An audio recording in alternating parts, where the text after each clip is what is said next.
안녕하세요. 김용준 목사입니다. 이 영상은 성경 통독하시는데 도움을 드리기 위해 마련한 영상입니다. 통독을 하면서 익숙하지 않은 배경과 내용들로 인해 어려움을 겪는 성도분들이 조금이나마 도움이 될까 싶어 마련한 것인데요. 조금만 관심을 기울이시면 읽으시는데 유익이 있을 겁니다. 그럼 오늘 읽을 부분에 대한 안내를 해드리겠습니다.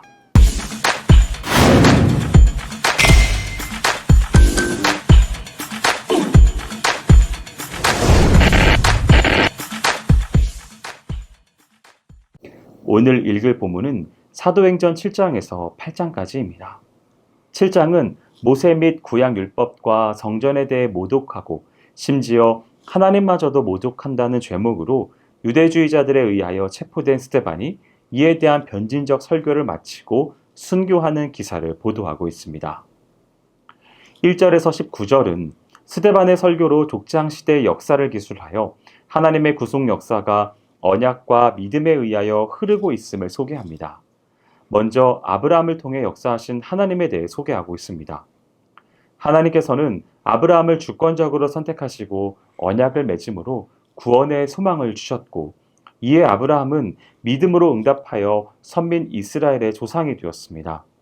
스데반은 아브라함의 이런 모습을 통하여 율법보다 이전에 있던 언약과 믿음을 강조하고 형식적인 율법 조항에 젖어 있던 유대인들의 불신을 지적합니다.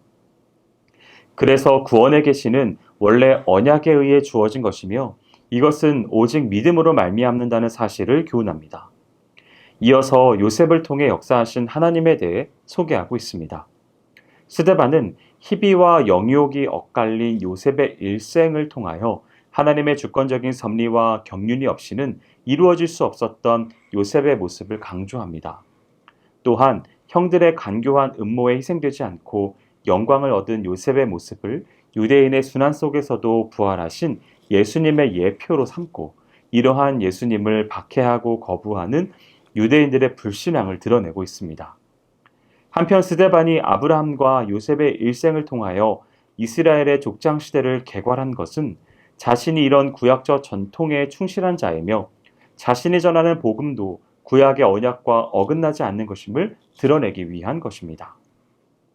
20절에서 36절은 스데반의 설교로 모세를 통해 역사하신 하나님에 대해 소개하고 있습니다.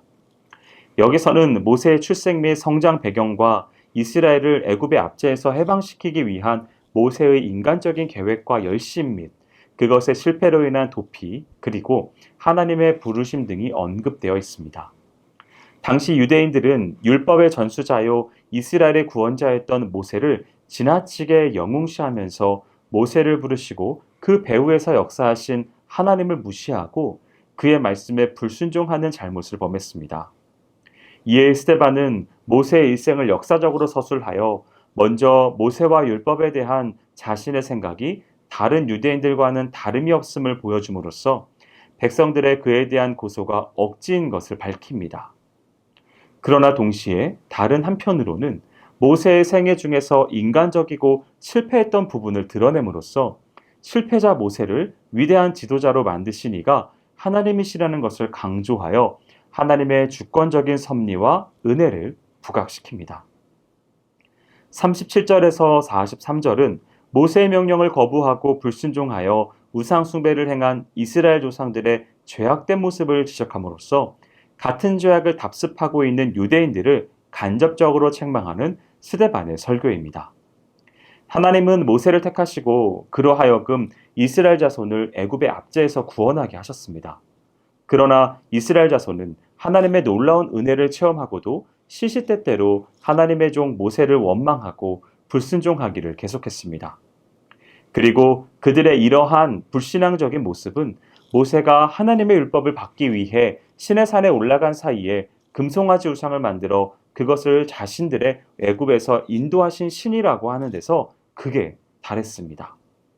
나아가 그들은 광야 40년 동안의 생활을 불순종으로 점철지었습니다. 실로 그들은 은혜를 원수로 갚는 배은망덕을 저지른 것입니다. 스데반이 여기서 이처럼 이스라엘 조상들의 불순종을 언급하는 것은 당시 유대인들이 모세가 나와 같은 선지자라고 예언했던 예수 그리스도를 거절하고 그의 말씀에 불순종한 사실을 지적하기 위함이었습니다.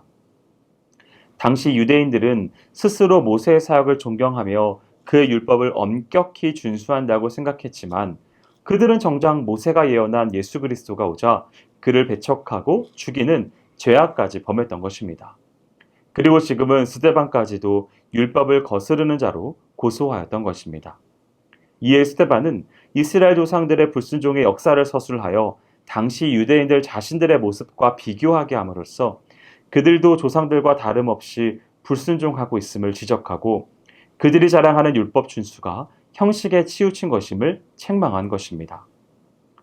44절에서 50절은 유대인들의 스데반에 대한 고소 내용과 관련하여 성전 숭배의 잘못을 지적하는 단락입니다. 하나님은 이스라엘 자손을 애굽에서 인도하여 내신 후 광야에서 모세를 명하여 하나님의 임재의 상징적 처소이자 하나님과 백성들의 만남의 장소로 성막을 짓게 했습니다. 따라서 이 성막은 이스라엘 백성들의 생활의 중심이 되었는데 솔로몬 때에 이르러서는 고정적인 건축물인 성전으로 대치되었습니다.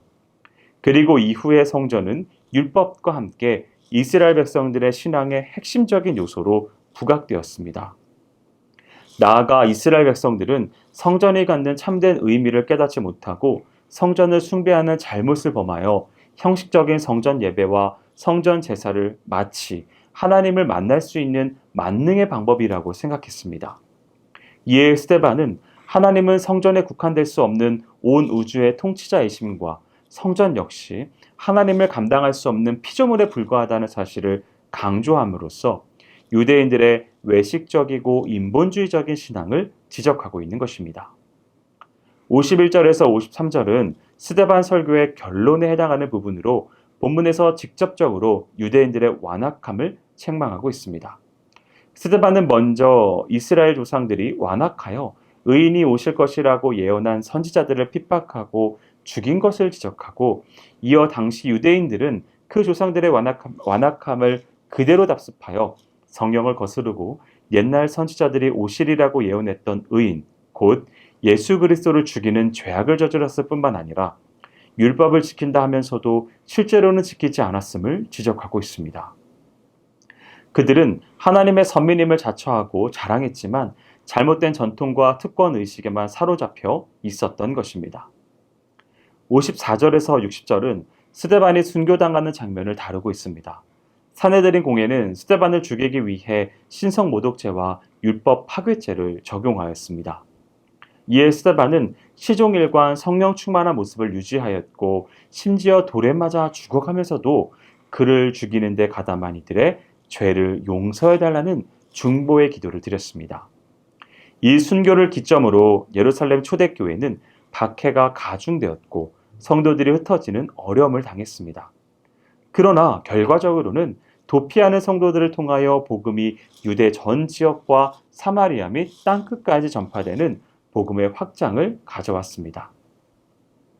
8장은 초대교회의 선교 사역이 더욱 확장되는 전환점을 맞이하는 내용이 소개되어 있습니다. 1절에서 8절은 복음의 확장이 시작되는 내용을 다루고 있습니다.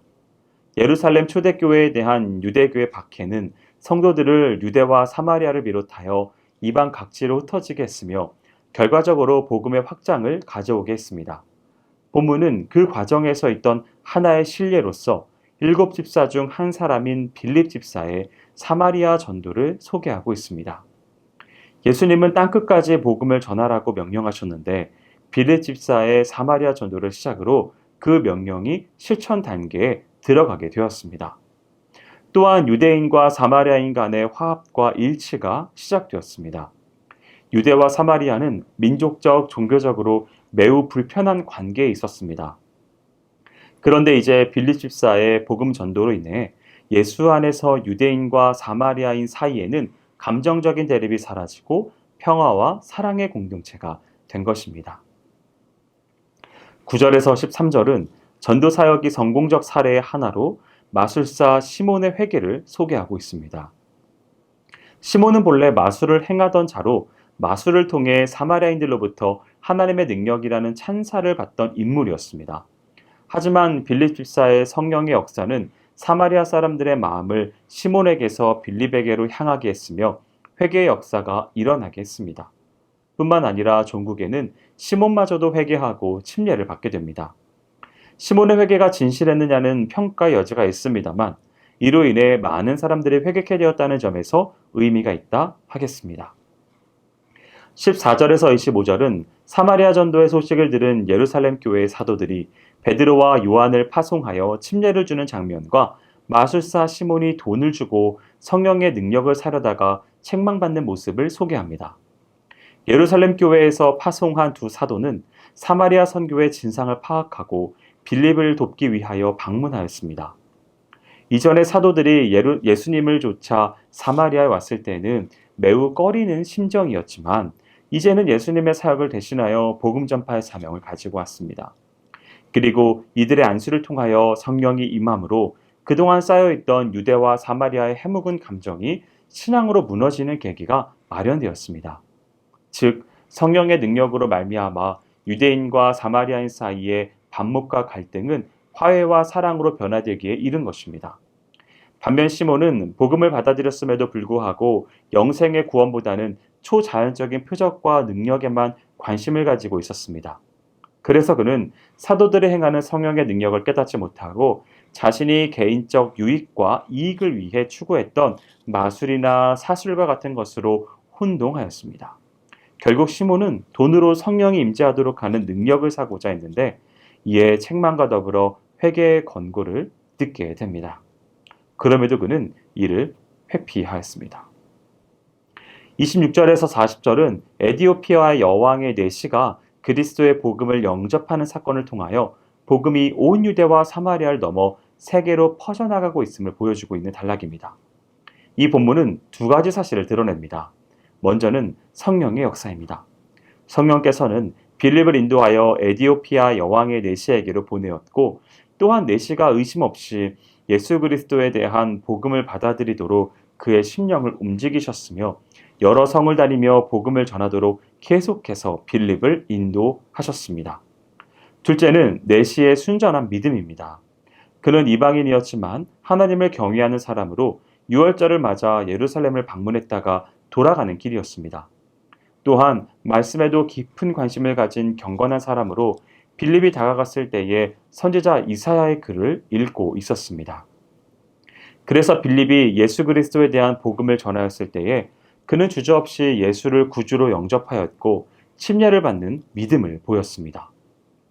여기까지 사도행전 7장에서 8장까지 성경 통독을 하실 때에 도움이 될 만한 내용을 전해드렸습니다.